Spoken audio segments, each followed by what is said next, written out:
local matters here on 12. A new amputee rehab program is helping to rebuild the Bronx. The new technology that's building strength and endurance.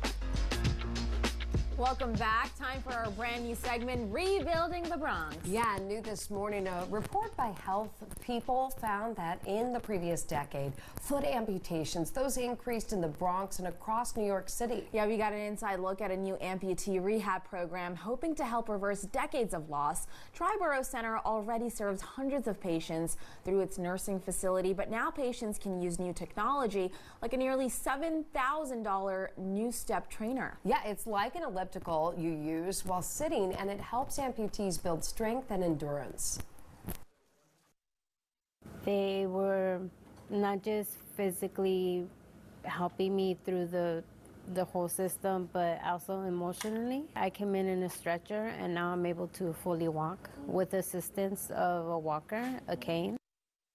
And Triboro offers daily one-on-one rehab with custom plans, and you can even be admitted the same day. Just go to news12.com to learn more.